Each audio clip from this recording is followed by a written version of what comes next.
Cleo floors are 100% free of PVC and made with abundant and versatile materials like limestone instead of plasticizers, phthalates, or chlorochemicals. First, let's review a few common sense guidelines about Cleo installations. Cleo comes in 4 different sizes, from the more traditional 12x24 and 7x48 dimensions to the much larger designs in 9x60 and 24x24 formats. We recommend that all tile and stone patterns be installed as a grouted floor for added realism and contrast.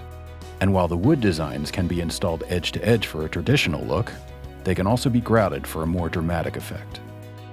Cleo may be installed either directly adhered to all approved subfloor surfaces or over a product called underfloor as a floating floor system, both using DS100 pressure-sensitive adhesive. Cleo cartons are heavy, so always use correct safety practices when lifting and carrying the cartons. When lifting, squat, don't bend. Carry larger format cartons with evenly distributed weight. Acclimate the rooms and all flooring materials at a constant temperature between 65 degrees and 85 degrees Fahrenheit for 48 hours before, during, and 48 hours after installation. Undercut door jambs using a jam saw or a piece of the product and a hand saw. The subfloor must be clean, smooth, flat, dry, and free of movement, just as with any traditional flooring installation. Deviations in the flatness of the floor should not exceed 3/16 of an inch in a 10-foot area.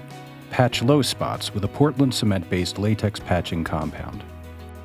Let's talk briefly about moisture.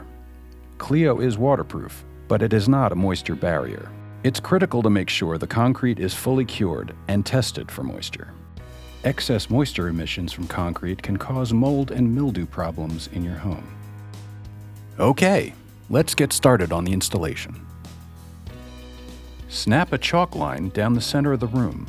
For planks, it should be parallel with the long direction that the planks will be installed.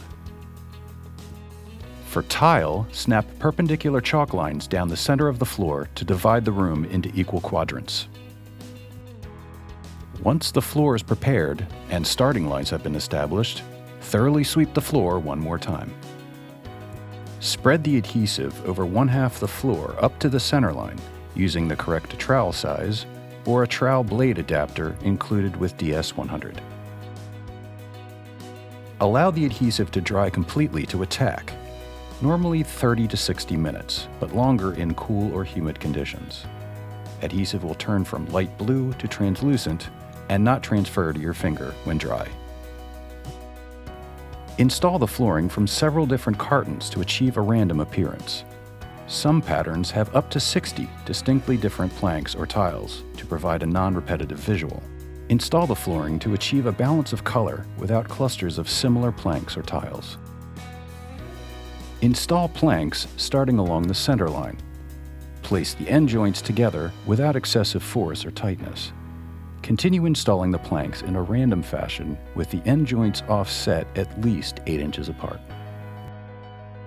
Install ungrouted tiles starting at the intersection of the chalk lines.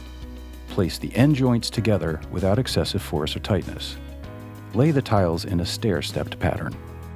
Use a utility knife and straight edge to score the tile or plank. Flex and snap. Install grouted tiles or planks starting at the intersection of the chalk lines. Use spacers between each. Lay the tile or plank in straight rows. Remove the spacers after it is set in place. Roll the floor in both directions with a 100-pound 3-section roller. Time to grout. You will need the following tools: a hard rubber float, a 3M white nylon scrubbing pad, a firm square edge sponge, buckets of clean water, a spray bottle, and rubber gloves. Use only underfloor pre-mixed acrylic grout with Cleo flooring. Use the tip of the float to fully pack in the grout.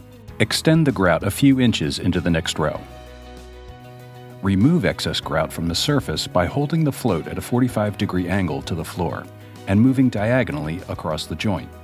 Cover about 20 square feet, then lightly mist the section with a spray bottle.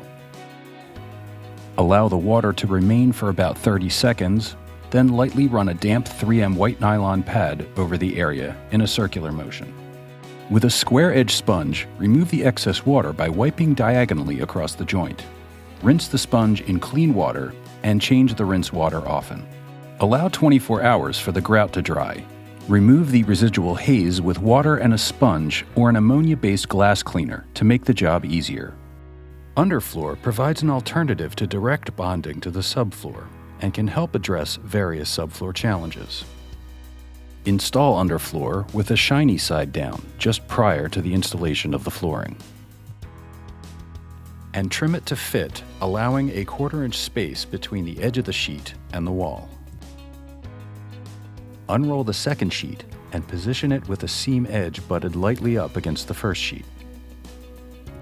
Tape the sheets together with a 2-inch wide clear packing tape or other thin single-face plastic tape available through office supply stores and most home centers.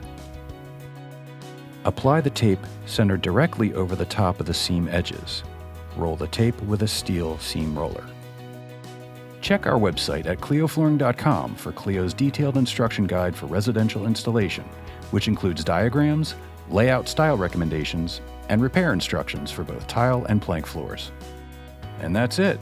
Cleo is fast, clean, and easy to install. Cleo Home, different in every way.